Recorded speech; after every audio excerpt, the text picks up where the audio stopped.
Hello ಎಲ್ರಿಗೂ ನಮಸ್ಕಾರ. Welcome back to my Saturday's mini vlog. ನಿನ್ನೆ ರಾತ್ರಿನೇ ದೋಸೆ ಹಿಟ್ಟನ್ನೆಲ್ಲ ರುಬ್ಬಿ ಇಟ್ಟಿದ್ದೆ. ಬೆಳಗ್ಗೆ ತುಂಬ ಚೆನ್ನಾಗಿ ಫರ್ಮೆಂಟೇಷನ್ ಕೂಡ ಆಗಿತ್ತು. ಹಾಗಾಗಿ ಟಿಫನ್ ಮಾಡ್ಕೊಳ್ಳೋಣ ಅಂತ ಉಪ್ಪನ್ನೆಲ್ಲ ಸೇರಿಸಿ ನಾನಿಲ್ಲಿ ದೋಸೆ ಹಿಟ್ಟನ್ನೆಲ್ಲ ರೆಡಿ ಮಾಡ್ಕೊಳ್ತಾ ಇದ್ದೀನಿ. ನಾನಿವತ್ತು ಸ್ವಲ್ಪ ಡಿಫ್ರೆಂಟಾಗಿ ದೋಸೆನ ಟ್ರೈ ಮಾಡಿದ್ದೆ. ದೋಸೆ ಕೂಡ ತುಂಬಾ ಚೆನ್ನಾಗಿ ಬಂದಿತ್ತು.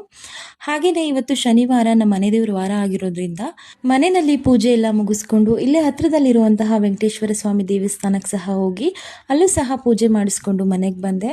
ಹಾಗೇನೆ ಇವತ್ತು ಮೈಸೂರಿಂದ ಅಕ್ಕನ ಮಕ್ಕಳು ಸಹ ಮನೆಗೆ ಬಂದಿದ್ರು. ಇವರಿಬ್ಬರಿಗಂತೂ ಇದು ಹೊಸ ಜಾಗ ಅಂತಾನೆ ಹೇಳ್ಬೋದು. ಹಾಗಾಗಿ ಟೈಮ್ ಪಾಸ್ ಮಾಡೋಕೆ ಗೊತ್ತಾಗದೆ ಸುಮ್ಮನೆ ಟಿವಿ ನೋಡ್ತಾ ಕೂತ್ಬಿಟ್ಟಿದ್ರು. ಹಾಗೇನೆ ನಾವಿಲ್ಲಿ ನೈಟ್ ಊಟಕ್ಕೋಸ್ಕರ ಅಡುಗೆನೆಲ್ಲ ಪ್ರಿಪೇರ್ ಮಾಡ್ಕೊಳ್ತಾ ಇದ್ದೀವಿ.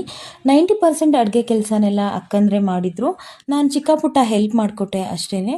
9 ಗಂಟೆ ಅಷ್ಟರಲ್ಲಿ ಅಡುಗೆ ಕೂಡ ಆಗಿತ್ತು. ಹಾಗಾಗಿ ಟಿವಿ ನೋಡ್ತಾ ಅಕ್ಕಂದ್ರ ಜೊತೆ ಎಲ್ಲ ಮಾತಾಡ್ತಾ ಎಲ್ಲರೂ ಸಹ ಒಟ್ಟಿಗೆ ಕೂತು ಊಟ ಮಾಡಿ ಇವತ್ತಿನ ಡೇನ ಇಲ್ಲಿಗೆ ಎಂಡ್ ಮಾಡಿದ್ವಿ.